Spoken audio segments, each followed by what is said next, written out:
Check me out, dog. Roll the window up, man. The water.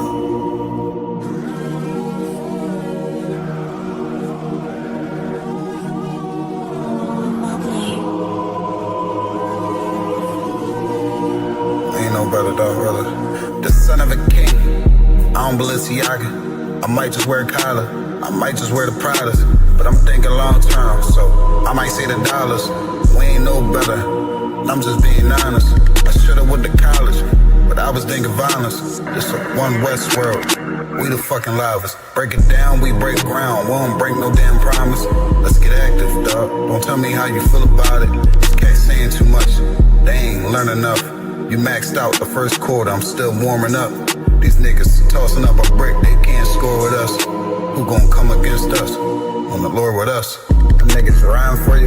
I hope they ride till they crash. Put my name in your mouth, I put my belt to your ass. I ain't running no race, I just hope that I last. All them niggas you look up to, I consider them trash. Only time you seen a leader was in Wayne hand. Niggas will dap you, then pop you with the same hand. I'm a main player, I stick to the game plan. He don't really fuck with you, that's your main man.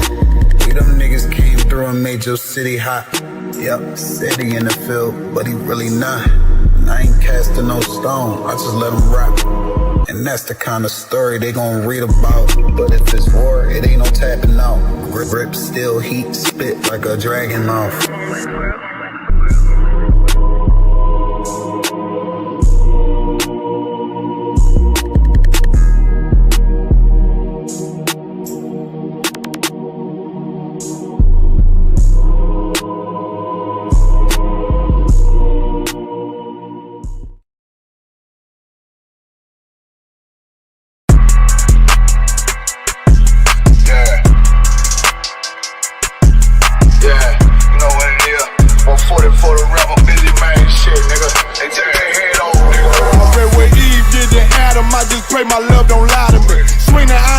And I can't let no holder lie to me. I don't feel these rappers, all they lies is hypocrisy. Ain't no competition, ain't no rivalry. Niggas think I'm playing, I don't hear one word they saying. This shit light work. Think Muhammad one of us, he might lose his life first. Suckle up and stay alert. Another cop just stretch the nigga. He a demon, this that exorcism. Watch I bless the nigga. You took that open blood, then you know I'm gon' get active with you. Fuck the opposition, I see vision. Let me paint the picture. Rappers claim they spit and I ain't listening. Is it fact if revenge was a woman, now I stroke that bitch like Jack the Ripper. War, we gon' run the summer. It's gon' be historical. Thought they making plays, made them niggas call the audible. Ask who run this shit, but that question is rhetorical. Bitch, I'm the one, me cookies with the oil. I'ma get them crackers, hell, should've never kidnapped my family. I can't do that, bet I be the last nigga standing. Do a life sentence for my niggas, pray you understand me. I might put a switch on this Glock and call it young baby. How you real triggering on them dots? You a bird feeder, claiming he a demon. What's a demon to a cold leader? When he said something, I ain't hear him. This shit light. It ain't about who got the gun, it's about who gon' up that pipe first. I turn a bad situation to a game change. Bring soldiers from the dead, just raised up the chain. 6 shots, I'ma look like Aaron Jones when I run it. Never bite the hand and feed you, you'll never get that hand back. He bitchin' about 10%, I don't wanna hear none of that. He dropping sword, fuck him, just make sure you get that cover back. Look around, he ain't with us, probably cause he never was. Now my chin like you with the angels for your brothers. Everybody wanna be Richard Porter, God kill him like Alpo. Play if he want, it's laying in the trunk like Lee Malvo. I'm a certified woman's ass nigga, I am not a toy. Hey, out with that hollow side, yeah, this the real McCoy. Feel like Gullah Jack when I'm in Fayetteville, you feel your boy. Still about my bread, still I think that's all that I do. The way I get that boy lost, they gon' start to call him Elroy. Fuck his game, pop out on them demons like I'm Hellboy.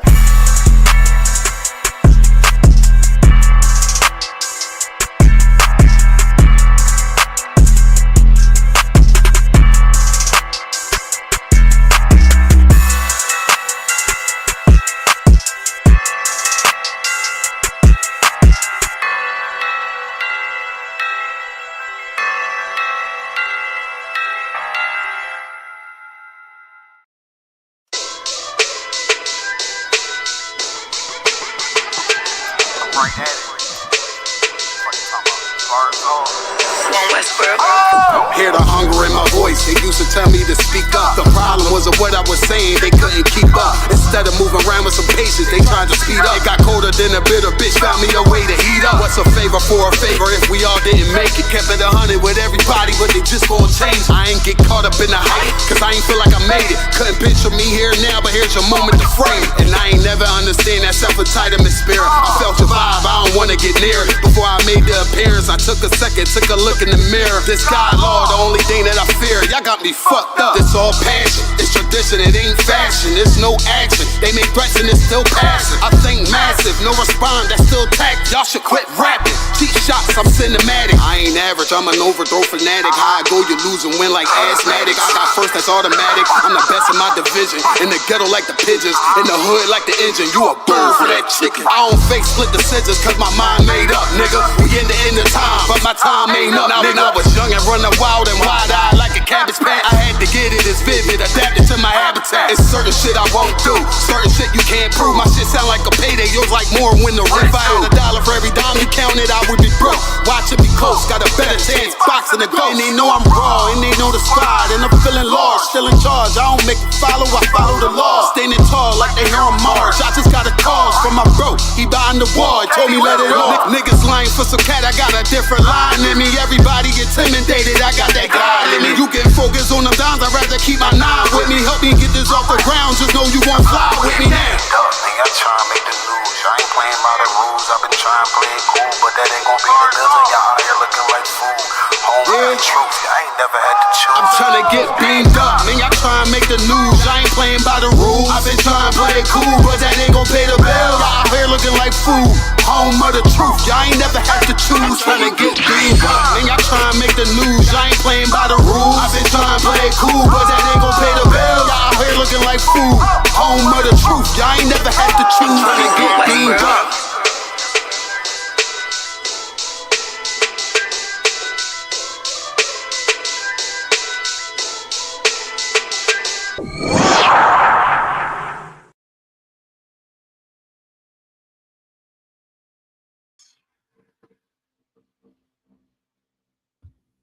Testing.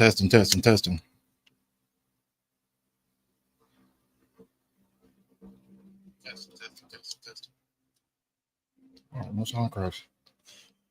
All right. All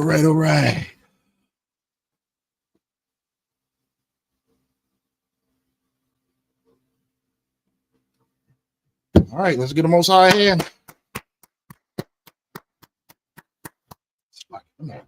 Camera.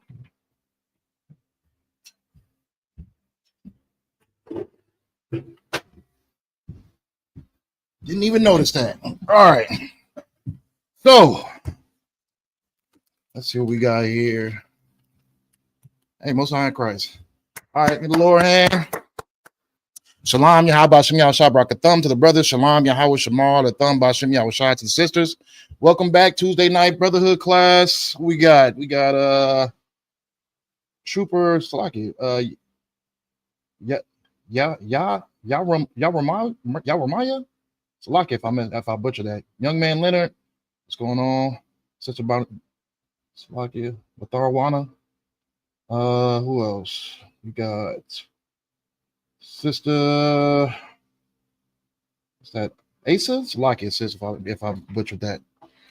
What's going on, y'all, in the chat? Let's get these comments in, questions, whatever y'all got. Let's do it. All right, so what we got? A lot going on.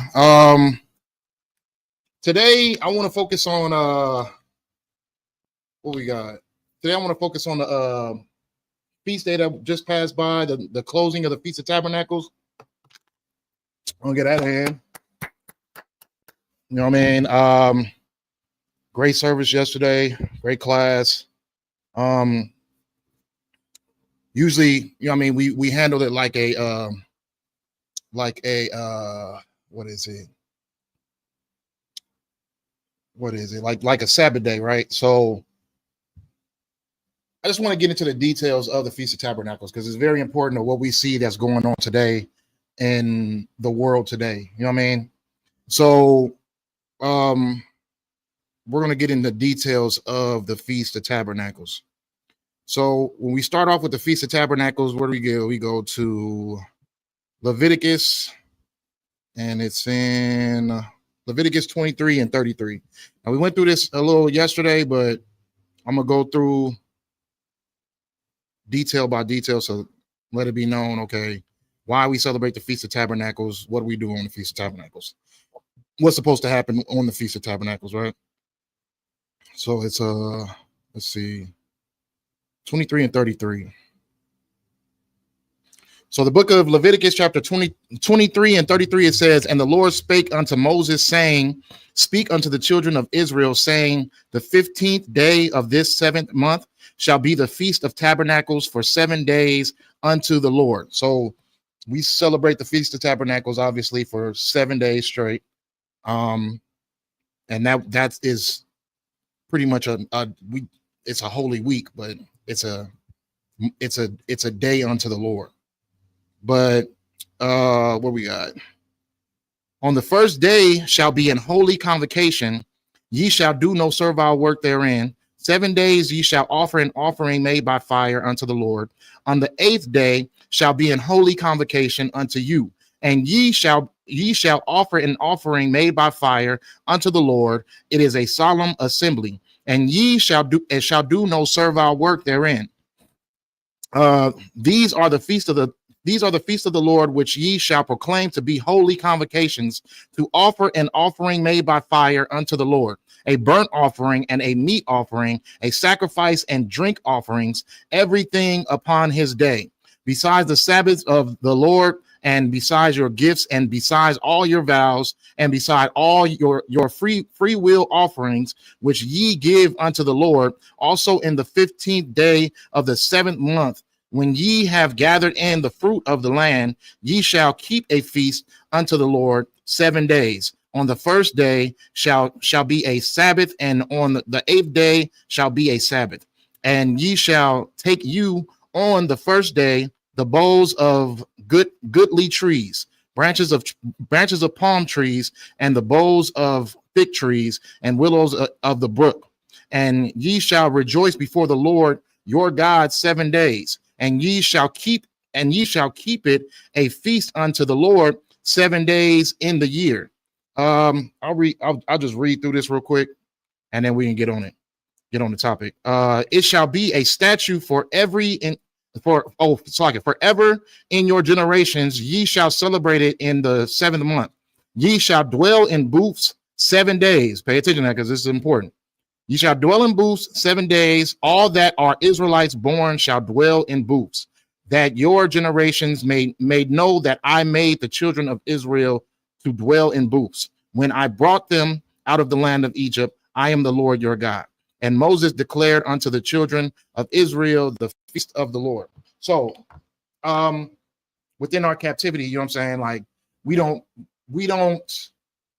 dwell in booths, obviously, but when we are back in our land, when we are back into rule of this world, we'll dwell in the booths for the 7 days. Okay, booths is just like it's a place separated from, it's like camping, like a tent or something like that. I won't say a tent, but you know what I'm saying. It's you're not dwelling within your homes. You're going to dwell within booths. Okay, so understand that. And understand the reason of why we do that is because it's a representation of what the Lord did for us when he got us out of the oppression and the slavery of the Egyptians. So when he got us out of it, and while we were in the wilderness, we dwelled in booths. So this is a representation of the Lord getting us out of our captivity. Now you see how this is all making sense? Now the Lord, when he has these feast days, it's a representation of the things that he's done for his people. Okay. Which is why you see that nobody in the world does these so like a certified may, if it says offering made by fire, does that mean cook something for the feast day, or was it an animal sacrifice? Okay, so it means that you're cooking something. Okay. We made tacos last night. But yeah, you're making something. It's a food offering to the Lord. But also, um, it's a time of collecting, and it's a time of giving to the Lord. You know what I'm saying? If that makes any sense. It's a time to collect because because of the time we're at within the year, things are going to start to die away. In cold weather, things start to die away. So we collect within that time period of us dwelling in those booths. We collect, and then we give, and we also give to the Lord. You know what I mean? It's a time of sacrifice, and it's a time of collecting, right? Now we know that this is not like a sacrifice to atone for anything that we've done, because Christ is the ultimate sacrifice, and there's only one sacrifice that we can give. But I'll give that. Matter of fact, we'll just get on it. There's only one sacrifice you can give to the Lord. When it's telling you to bring a sacrifice, you already know what sacrifice to bring. So it's good that we have these Memorial Days, because it's easy to be distracted off of the thing that is most important, or the things that we have to do in this time period of this captivity. The most important things that we should be doing is bringing ourselves to the Lord. That's the sacrifice we need to bring to the Lord, because Christ made the ultimate sacrifice. So there's nothing we can offer to the Lord other than ourselves. That's the only thing we can bring. So when you see the Lord saying, bring this and bring that, it's a reminder, bring yourself. That's the only thing that we can bring to the Lord in this time period. You get what I'm saying? That's the only sacrifice that you can bring to him. That means it's not saying that you are going to lay on a table and you're going to be executed and gut like a venison. You know what I'm saying? No, that just means that everything that you do should be a sacrifice for the Lord. You get what I'm saying? The work that you put in to the school, the things you do on your day-to-day basis, it should be a sacrifice to the Lord. You know what I'm saying? When you turn away from your wicked ways and you live your life according to being a help for your brother, your fellow brethren and your fellow sisters, then you are being a sacrifice to the Lord, and you being that, and also being that representation of, where the Lord dwells. You get what I'm saying? So when you do good for people in the time of need, when you do good for your fellow brothers and sisters, and they see your character, they see your sacrifice, and they see that, oh, this person represents this. It draws people to this truth. You get what I'm saying? It draws people to this school. All right. So when you bring a sacrifice, you're bringing yourself. That's the only sacrifice you can bring to the Lord in this time period. Okay. So bring yourself and give a clean and proper sacrifice. Don't be a lukewarm person thinking that your sacrifice means anything, because nobody likes their food lukewarm. Okay. Let's see. Okay, so we're gonna go to Deuteronomy chapter 16 and verse 12.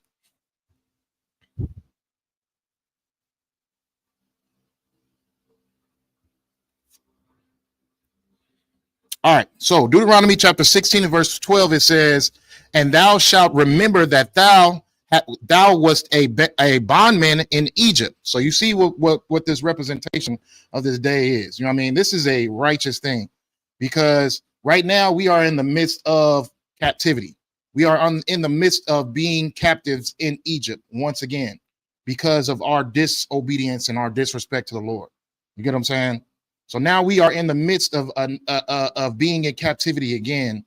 And now you see, within being in the midst of the captivity, you see the Lord starting to formulate a way for us to be able to be saved.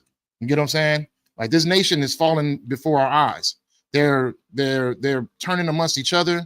They're showing their true characters of wickedness towards blacks and Hispanics and Native Americans. You know what I'm saying? It's almost to the point where it's obvious that we are being selected for a reason. Like you see in the interview that Commander General Hanna just had, where he was debating this this famous bigot. Like, this man is famous for being a racist, and people love him because of all the outlandish things he says about blacks and Hispanics. You know what I'm saying? People love him for that. And Commander Junior Hanna, he got into a back and forth with the man, and he showed his true intent, and he's really just a soft person who wants to just blame black people for his detriment or his people's detriment. You get what I'm saying? And it was real heavy what Commander Junior Hanna was saying, because you could see like the tears building up in the man's eyes, because he was vexing his spirit with truth. Because this man, he really doesn't feel like black people are a threat to this world. He tries to put on that image, but really he knows what the true, you know what I mean, the true source of wickedness is in this world. And Commander Junior didn't miss a beat when he reminded this dude just how wicked you know what I mean our oppressors are. So it was a great thing to see, and the expressions on his face, it was just priceless. You know what I'm saying? But yeah, so remembering about Egypt, about the Lord saving us out, taking us out of Egypt, is very important, because the Lord is going to take us out of this Egypt as well. So this is why this feast day should be a real sentimental thing for us. We should take it with care, because there's going to come a day where the Lord gets us out of this captivity. You get what I'm saying? So let's see. And thou shalt observe and do these statutes. Thou shalt observe the Feast of Tabernacles 7 days. After that, thou hast gathered in thy corn and thy wine, and thou shalt rejoice in thy feast. Okay. So like I said, it's a time period of collecting. It's a time period of giving to the Lord. Okay. But this is what that time period, and it's a great time to do it, because in this time period, this is where the crops start to die off. And so in this time period, food would it would start to be less, because all the crops are dying out. It's a cold weather. You know what I mean? So we already stacked up during time period of tabernacles. So we're set to get through these couple of months of winter, because we've gathered and we've prepared ourselves for a long winter. We've prepared ourselves for crops dying and things of that nature. So we're set on food, and while also having a memorial of a representation of the day where the Lord got us out of bondage. Okay. So verse 13, it says, thou shalt observe the feast day of Tabernacles 7 days. After that, thou hast gathered in thy corn and thy wine, and thou shalt rejoice in thy feast, thou and thy son and thy daughter and thy manservant and thy maidservant, and the Levite, the stranger, and the fatherless, and the widow that are within thy gates. 7 days shalt thou keep a solemn feast unto the Lord thy God in the place which the Lord shall choose, because the Lord thy God shall bless thee in all thine increase, and in all the works of thine hands. Therefore thou shalt surely rejoice. 3 times in a year shall all thy males appear before the Lord thy God in the place which he shall choose, in the feast of unleavened bread, and in the feast of weeks, and in the feast of tabernacles, and they shall not appear before the Lord empty. Oh, sheesh. It's like allergies is messing with me. Every man shall give as he is able, according to the blessing of the Lord thy God, which he hath given thee. Okay. So all in all, you know what I mean? Like we were saying, this is a representation of a day for us. We have to remember, we have to remember the time of being in Egypt, because we are in Egypt now. We're in Egypt now, and there's hope for us. There's hope for us. So we need that time of, hey, Shalom Christ, what's going on, Trooper Shakat, Princess Kanawa, Sister Kanawa, that's Leonard again. Sister Miriam Bath Yashikar. What's going on, sis?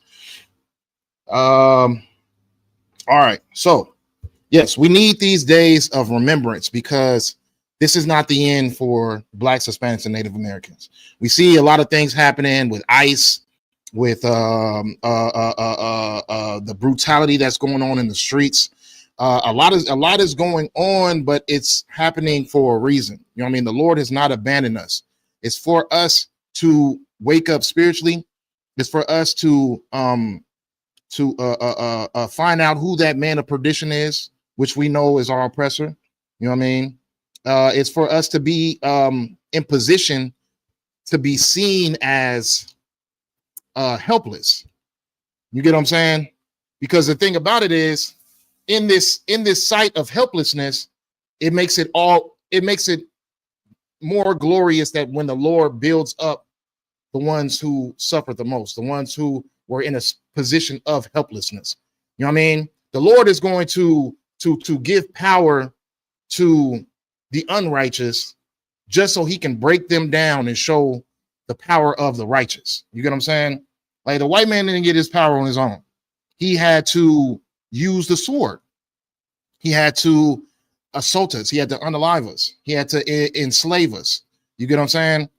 He didn't just get it off of his politics that he loved so much. He didn't get it off of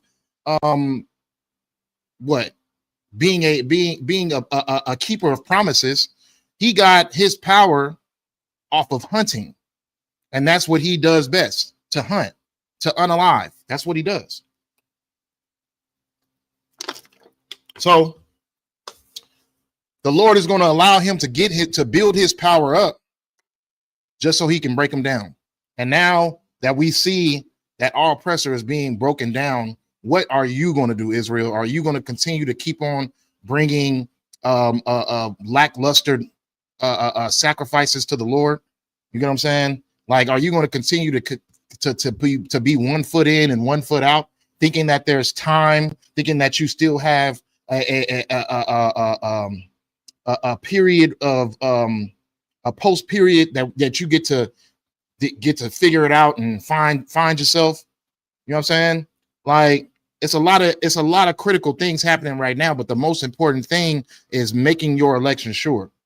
That should be your most important. That should be your most important topic right now in your life, is making your election sure, because you don't want to end up like the 5 wives who got caught slipping. They got caught off guard and wasn't ready for the king's return. So now the door's shut on you. You get what I'm saying?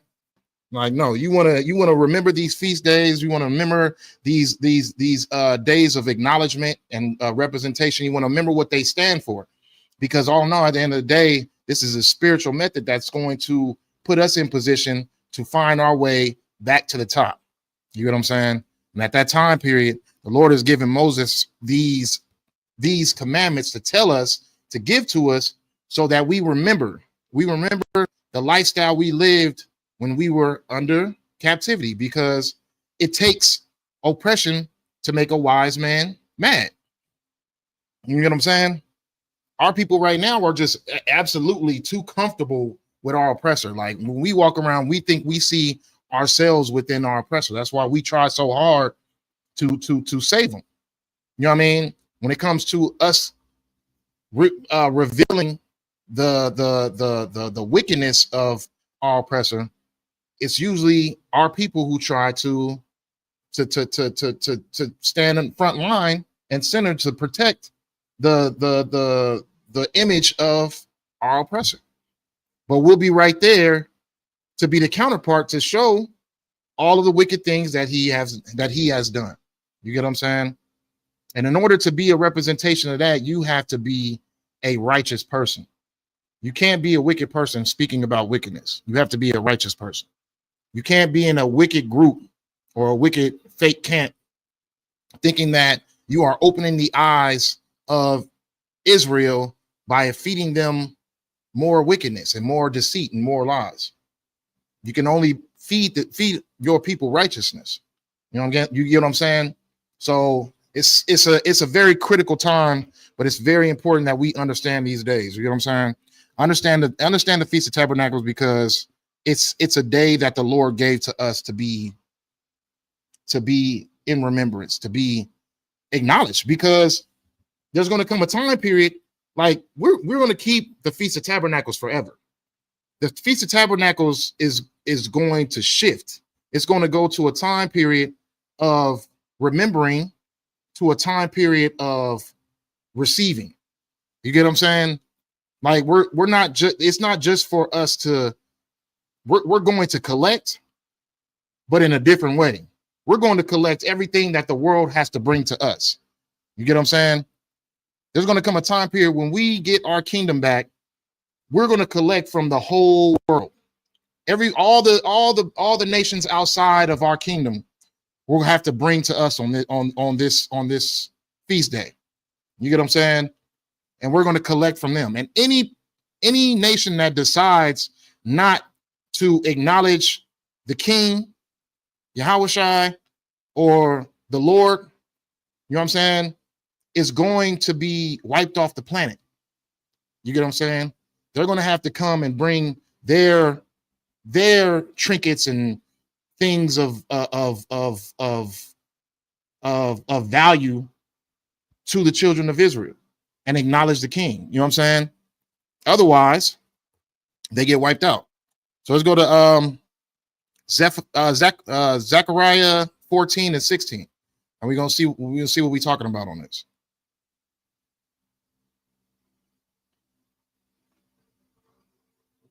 Zechariah 14 and 16.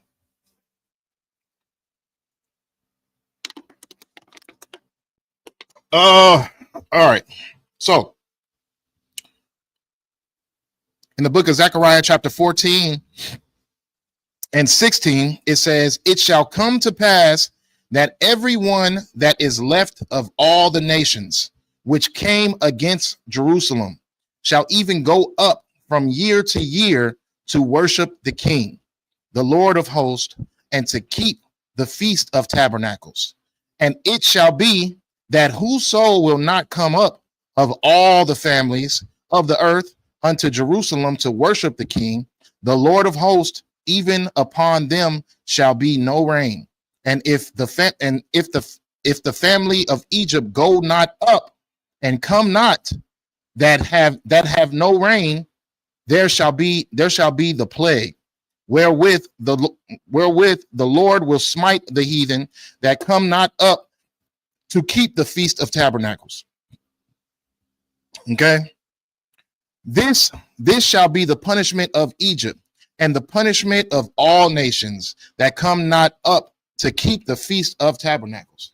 So not only will we acknowledge, but the whole world is going to have to acknowledge. You know what I mean? The whole earth is going to have to acknowledge. And how they find their way to be able to, you know what I mean, represent that is just going to be, that's on them. You know what I mean? That's not our problem. I mean, we find our way to Passover every year, within even being in captivity. We find our way to Passover. You get what I'm saying? So they just going to have to find their way. But all in all, at the end of the day, they gonna have to bring those trinkets. You know what I'm saying?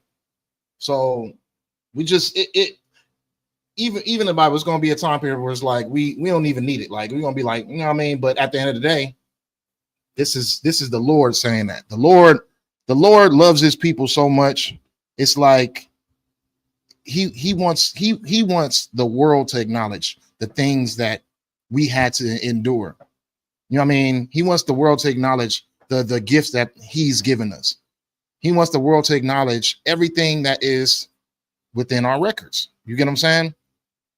It's a representation to his people. We represent our Father. You know what I'm saying? We're made in his likeness. So these people are going to have to acknowledge the things we've been through, acknowledge the things that happened to us in our history. And you know what I mean? Bring your gifts. You know what I'm saying? But this was going to happen in the time. This is why we want our kingdom to come. We want this kingdom to fall, and we want our kingdom to come, because there's going to be so many things happening for us that the Lord has for us Like we can't even fathom it. We can't even imagine it. It's beyond our imagination. So this is why we should be working harder. This is why we should be acknowledging everything that we see that happens in this earth when it comes to the wars, when it comes to the pestilence, when it comes to the famines, when it comes to all these things, because these are all signs that our king is returning. You get what I'm saying? All these are signs that the king is returning, and you want your name in that book of life. And you want to acknowledge that these are the days of the end. These are the days of the end. We don't know when the end is going to happen, but we know that in these days that we are walking in, this is the beginning of their end. Our oppressor is not coming back from this. He's not. It's only just getting worse day by day for him. You get what I'm saying? Just like Egypt. Just like Egypt when the Lord sent those plagues. America is being plagued right now. You know what I mean? It doesn't seem so because it seems on a level that we can barely understand. But America is being plagued as we see it. That's why our oppressors are so nervous and they want to blame us for everything. You know what I mean? When Charlie Kirk was unalive, who did they go to? They went to us because that was a representation of them unaliving each other, them being the shooter, them being the violent one, them being the aggressor. You get what I'm saying? So what do? They come to harm us. This is their nature, because their hatred for us will always overtake their acknowledgement of their crimes. This is why you can tell them everything that they've done in history. It's written in history books. It's on paintings. It's on walls. It's all throughout the history of the earth of the wickedness that our oppressor have done. And yet, for some reason in his heart, he feels as if we're the ones responsible. He feels as if we're the ones who are the violent ones. We're the ones who are the thugs. We're the ones who are the thieves. When they see us doing it at such a low level, you know what I mean, amongst ourselves, under starvation, under their captivity. But they do it at such a higher level that they make it seem as if it's acceptable. They will commit genocide. They will steal countries, steal land, steal oil. They will corrupt nations, and they will make it seem as if, oh well, those Mexicans, so-called Mexicans, so-called Hispanics need to get up out of our country because they are illegal. You get what I'm saying? You're talking about the country that was originally owned by Hispanics and natives. And you're saying now that they're illegal and that they need to be deported. And you see on social media the violence, the brutality. You seeing all of these things happening to our Hispanic brothers and sisters. And now you see some of it is they're starting to aim towards Judah now. They're starting to aim towards blacks now. You know what I mean? Because at the end of the day, it's not a game of making America safe. It's making America white. That's what it's all about. And when you have our so-called Hispanics procreating at such a rapid rate, and then you see Esau procreating at such a low rate, it puts a chill down their spine that their country in numbers is starting to be taken over. So what happened in the days of Egypt? In the days of Egypt, they felt that their country was being taken over by numbers. So what did they do? They threw the firstborn they ordered the firstborn to be slaughtered. But our oppressor in these days is so wicked, he's taking the whole families. You get what I'm saying? And when he's taking the whole families, what does he do? They go within the office. You know what I mean? You see this all on social media. They go within the office. As soon as the family walks out, they separate the father from the family. You get what I'm saying? So they're taking the man out the house. They're taking away the protector, isolating him from protecting his family, putting him in a cage, taking the children, and then separating the children from their parents. You know what I'm saying? It's been his routine from jump. You get what I'm saying? Like, you think about this is so biblical too. You think about the days of Moses that we just explained, where they were trying to take the men out. They were trying to eradicate the males. Then you think about what was that was on my mind? It was an example that was on my mind. Amalek attacking the women, the children, the sicklings, the oldlings, waiting for the strong men to pass by, then attacking the women. Then you see our oppressor. You know what I mean? In order for you to get any type of government assistance, which you need because your family's starving, you know what I mean? You don't have a roof over your head, your family's starving. In order for you to be able to receive any type of assistance from us, you still being a taxpayer, you still being a person who is living within this country, in order for you to receive some help from us, you got to get rid of that man in that house. You get what I'm saying? You see how the repetition of that? Do you see the cycle of that? Like, it's in his nature. He shows his hand of who he is over and over and over again. And that's one of his tactics of getting the man out the house. Now our women in these days, they don't see the importance of a man in the house. They feel there is no importance of a man in the house. But now we're starting to see, if there's no importance of a man being in the house, why is our oppressor so adamant with getting the man away from you? Getting your man away from you. Why is he so adamant about it? Why is he putting it in movies? Why is he putting it in TV shows? Why is he putting it in government assistance? You know what I mean? He's doing it for a reason. It's a tactic of war. You get what I'm saying? It's a way that he can attack you. It's a way that he can destroy your family. He wants you to be the one in charge of the household because the protector is gone. Nothing new under the sun. They still doing the things they did to us thousands of years ago. Exactly. This is a war tactic by Esau. You know what I mean? It's a war tactic. Okay. Where we at? So, yeah, like we were saying. Now this is. Sorry, I was going on for a minute, but this is what we should do, and this is what's going to happen for us during the time period of the Feast of Tabernacle. And now you see the importance of it. Now you see the importance of the Feast of Tabernacles, because not only is it a representation, but it's also a time of collection. It's also a time of representation for the Lord getting us out of our captivity. And we should take that very, very, very, very, very, very, very, very, very in its most utmost importance right now, because this will be our last captivity. This is it for us. You get what I'm saying? You will not have the option, the water to our King Yahushua. You will not have the option anymore to mess this up for us.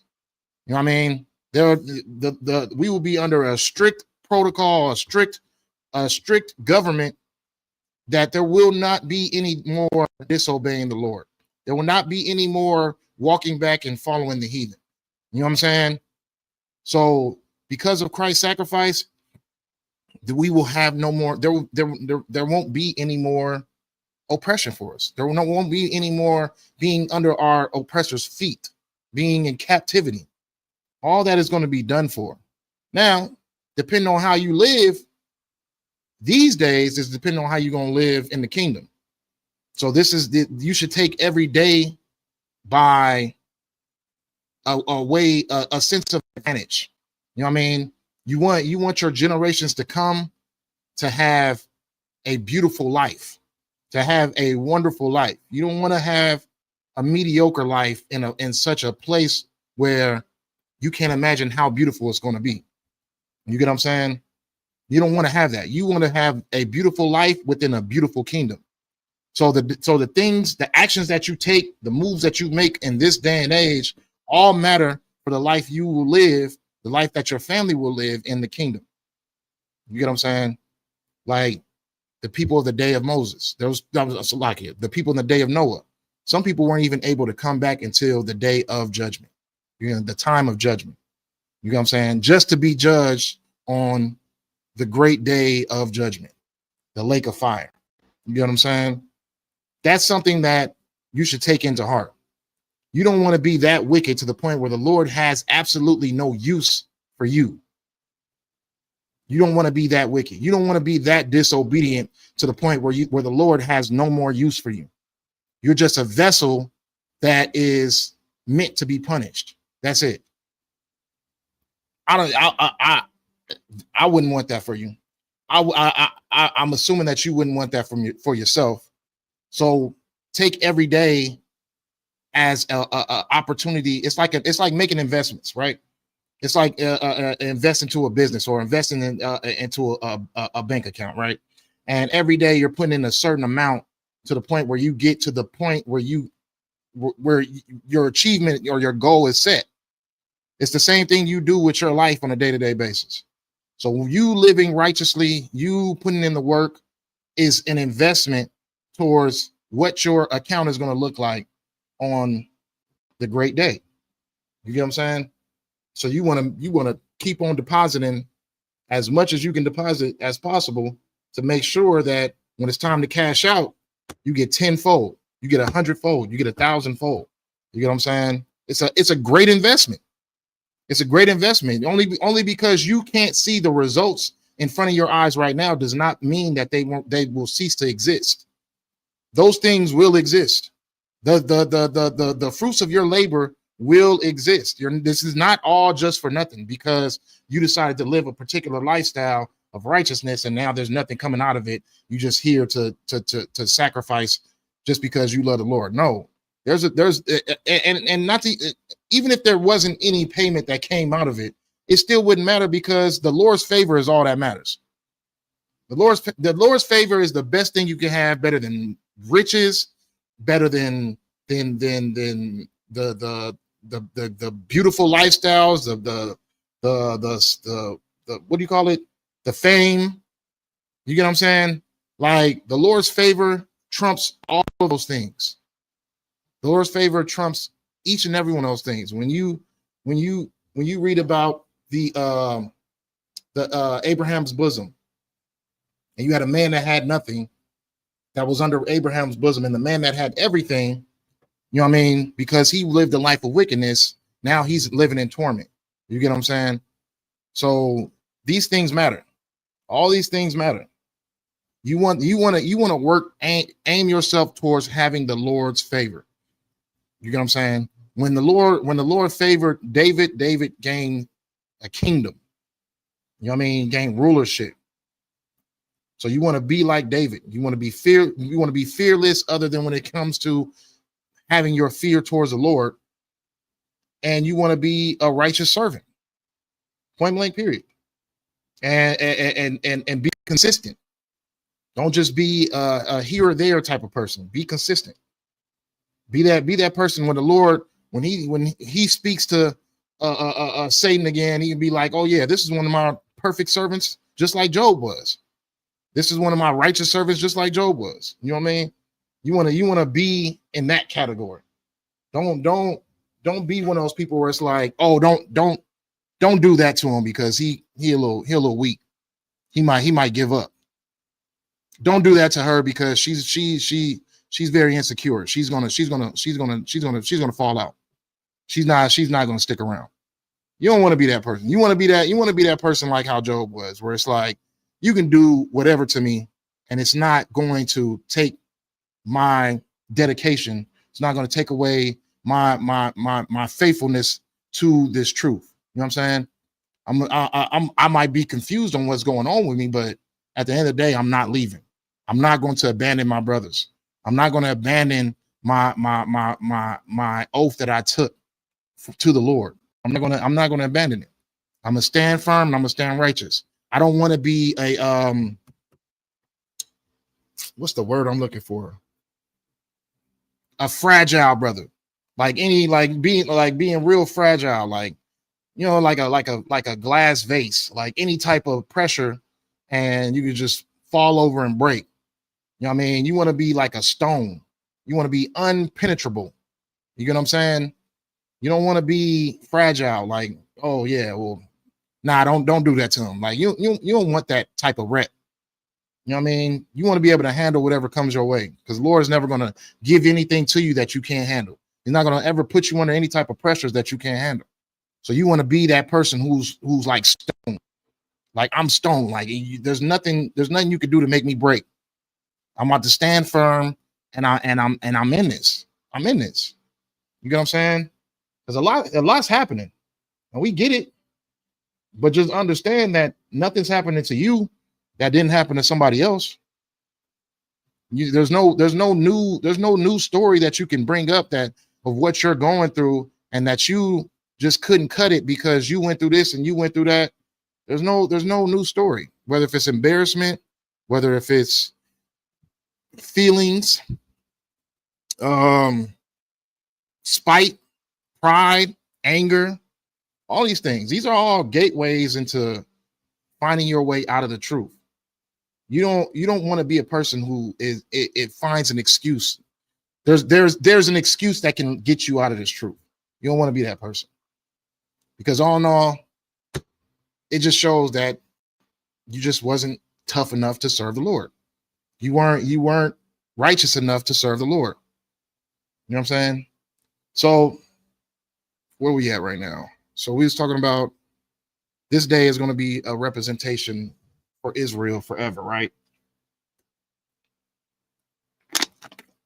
Now, let's see. Let's go to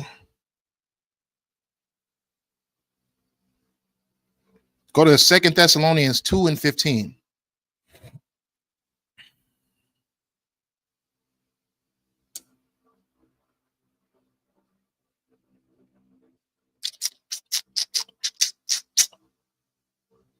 Second Thessalonians chapter 2:15 says, "Therefore, brethren, stand fast and hold the traditions which ye have been taught, whether by word or our epistle. Now our Lord Yahushua Mashiach himself and God, even our Father, which hath loved us and hath given us everlasting consolation and good hope through grace, comfort your hearts and establish you in every good work, in every good word and work." So this is important. The words and the work that we do, they are all important. You know what I mean? The Bible saying stand fast. You know what I mean? Hang in there. Just hang on. If you feel like you just got a little bit of strength left and that this is just the end of you, hang on just for a little bit longer. You know what I mean? I promise you, there's going to be signs that show you that everything is going to turn around. If your circumstances seem dire and it seems very, very, very dark, hang on. There's situations that are going to happen that are going to be signs to show you that this is going to be the turnaround, where you go from the bottom to the top. You go from sick to healed. You go from poor to rich. You go from oppressed to spoiled. You get what I'm saying? There's going to be a turnaround, a shift within this world. There's going to be signs of it. If you haven't caught the signs already, you get what I'm saying? And if your spirit is just that vexed where you can't see the signs already, hold on tight just a little bit longer. The Lord is going to show you his power. He's going to show you who he is. He's going to show you that there's nothing that's not interchangeable. He's going to change the circumstances of this situation. You get what I'm saying? Just hold on. Hold on for a minute. You're going to be all right. It may not seem like you're going to be all right now, but you are going to be all right. Guaranteed. Regardless of whatever the circumstances are, you're going to be just fine. Trust me. Let's see. Let's go to Galatians 1 and verse 6. I'm just going to go through a couple of precepts before we end this. We're going to end around like 9 o'clock, 9:05 probably max.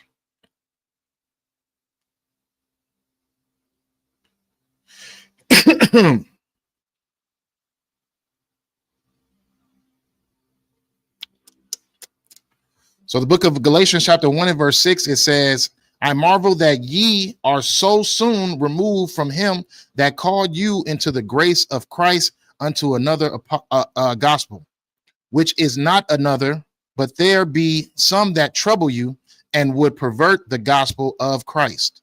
But though we or an angel from heaven preach any other gospel unto you, that which we have preached unto you, let him be accursed. So this is speaking, the Lord speaking through you directly to me. Oh yeah, no sweat, sis, for sure, for sure. So this is the water for the words of encouragement. Oh yeah, no sweat, no sweat, no sweat, for sure. Okay, so this is this is a warning for those who, you know what I mean, feel as if they were too good, too prideful, too weak, you know what I mean, to be able to stand this truth. That's a warning.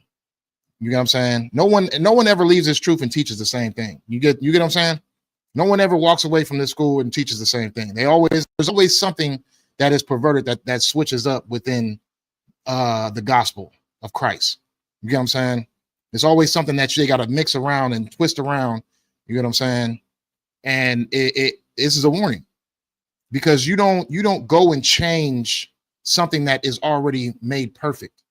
You get what I'm saying? You don't take your grandma's recipe that she's been doing that it has been going through the family for hundreds and hundreds of years, and then feel like, oh, I'm gonna add some raisins to it. You know what I'm saying? You don't do that.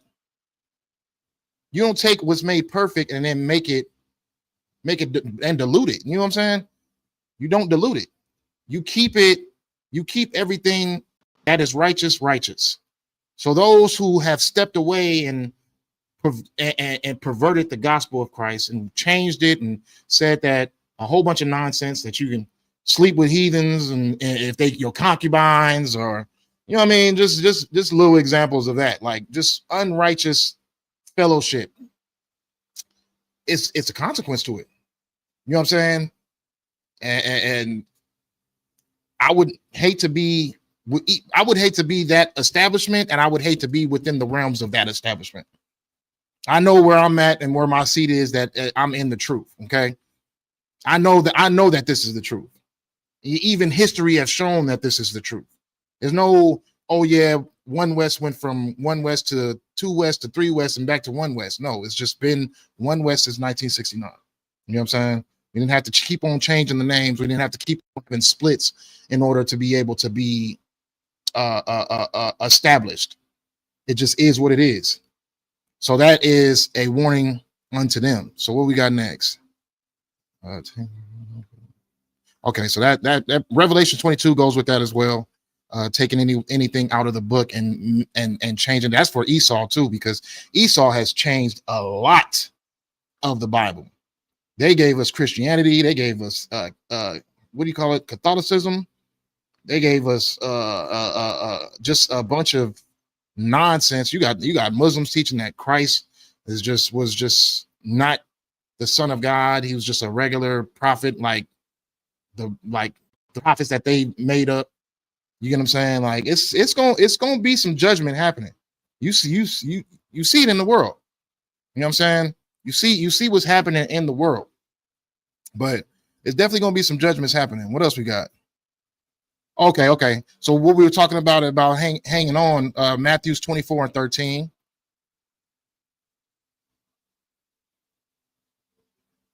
Matthews 24 and verse 13.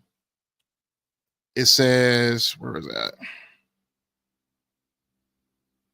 Am I on it? Yeah. It says, but he that shall endure unto the end, the same shall be saved. And this gospel of the kingdom shall be preached in all the world for a witness unto all nations, and then shall the end come. You know what I'm saying? Like we were saying, just hang on just a little bit longer. Hang on. Don't fold under pressure. Don't start to have that demon. Don't start, what do you call it? Entertaining the demon. Do not entertain the demon. The demon is going to tell you, oh yeah, well, the Lord hates you. You're not capable of being one of those ones that need to be saved. You're not righteous enough. You're not strong enough. You did too much wickedness back in your day, so the Lord is not with you. Don't entertain that demon. Do not entertain that demon. Don't listen to that thought. The mind is deceitful. You're going to have these thoughts in your head, and it's funny because these thoughts tend to happen as soon as something goes wrong, and as soon as things start to get uncomfortable, these thoughts will come into your head, and you'll start to question not just the love that the Lord has for his people, you'll question the love that he has for you. You get what I'm saying? Don't fall into that trap. Don't entertain the demon. The demon is going to use your most vulnerable moments to try to manipulate you into crossing over and going to the side of being cold. You know what I mean? Being unuseful to the Lord. Do not entertain that demon. You should worship the Lord, and you should keep your service in its highest and most important ability when you are going through a time of trouble.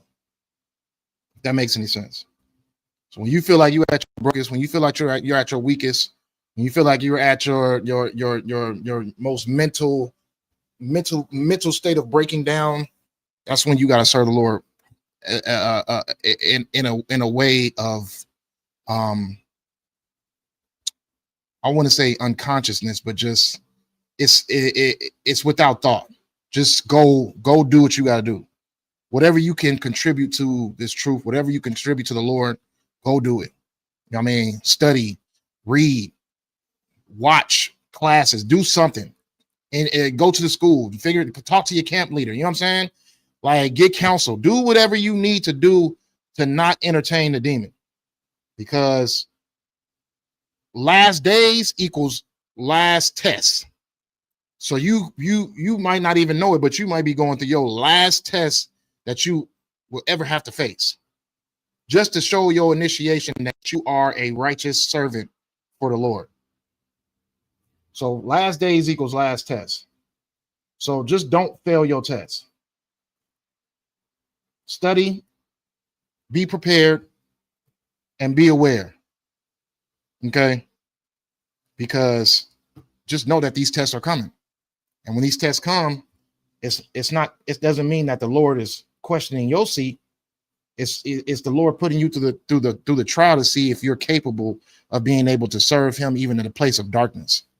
If you're able to want to sit there and try to find light within the realms of being in a dark place. You get what I'm saying? And it's, you can't fathom how dark it can get. You can't fathom how uncomfortable it can get. But it's not in your position to want to question it. You want to stay strong and look at your situation in a spiritual lens other than a carnal lens. If you got an eviction and you feel like you're just about to be on the streets, just living on the streets, just know that it's not going to be that. And it might be like the day of post, like this. On this particular day, you gotta dip. You gotta dip. And you may have to actually dip. It's not over for you.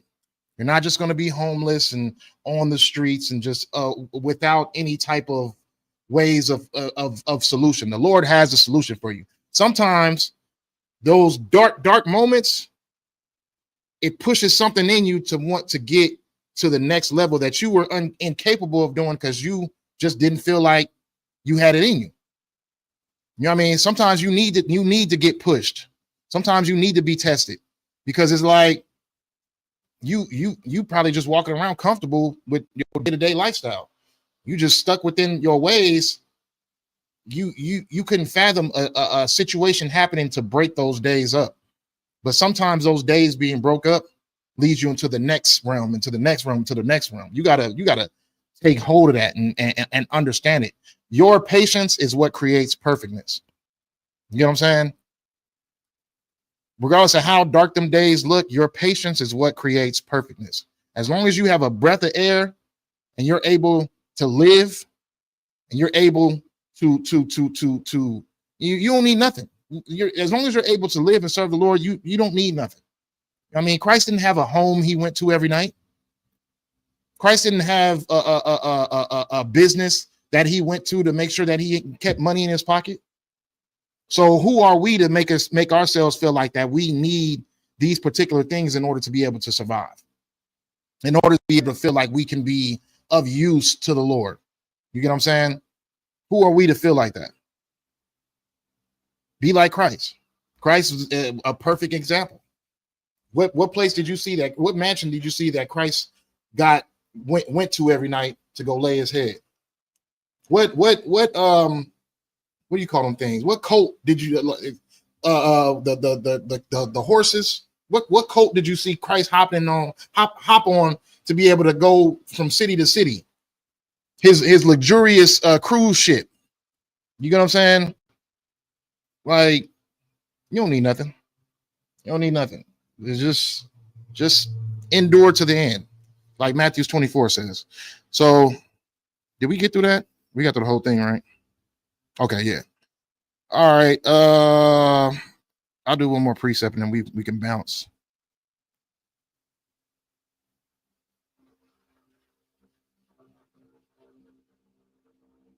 Man, this is it. Man. I really could keep this class going, but I gotta go study. I gotta go study. I got a test on Friday, so but we'll do one more precept. Hold on. Second Timothy 3:1.